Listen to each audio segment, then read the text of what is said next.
Hi ஃப்ரெண்ட்ஸ், welcome.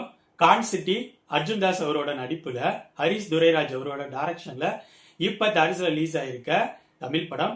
இந்த படத்தை கிரைம் டார்க் காமெடி மூவியா பிரசன்ட் பண்ணியிருக்காங்க. இந்த படத்தோட ஸ்டோரி என்னன்னா, பெங்களூர்ல அர்ஜுன் தாஸ் அனபன் இவங்க ரெண்டு பேரும் ஒரு சின்ன ஹோட்டல் வச்சிருக்காங்க. இவங்க ரெண்டு பேருக்கும் ஒரு சின்ன பையன் இருக்கான், அவன் ஸ்கூல் போயிட்டு இருக்கான். இந்த ஃபேமிலியில வடிவுக்கரசி அம்மா, யோகி பாபு இவங்களும் இருக்காங்க.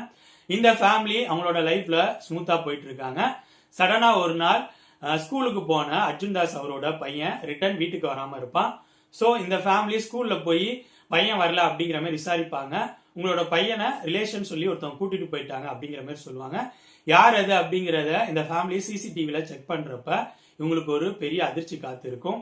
இதுக்கப்புறம் படத்தில் நடக்கிற சம்பவங்கள் என்னென்ன, யார் அந்த பையனை கூட்டிட்டு போனாங்க, எதனால கூட்டிட்டு போனாங்க, அவங்களோட பையன் மீட்கப்பட்டானா இல்லையா, இதுக்கெல்லாம் ஆன்சர் சொல்ற படம் தான் கான் சிட்டி. என்ன பொறுத்த வரைக்கும் இந்த படம் பாக்குறப்ப டாக்டர் அப்புறம் லக்கி பாஸ்கர் இந்த படங்களை மிக்ஸ்அப் பண்ணமே இருந்துச்சு.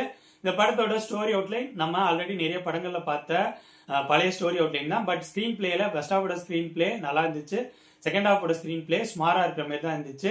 இந்த படத்துக்கும் லாஜிக்கும் சம்மந்தம் கிடையாது.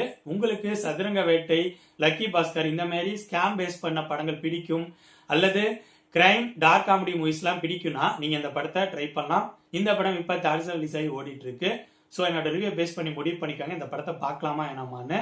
கான் சிட்டி படத்தை பத்தி என்னோட ஒப்பீனியன் இது. அடுத்த வீடியோல இன்னொரு படத்தோட ரிவ்யூவோடு சந்திப்போம். பாய்.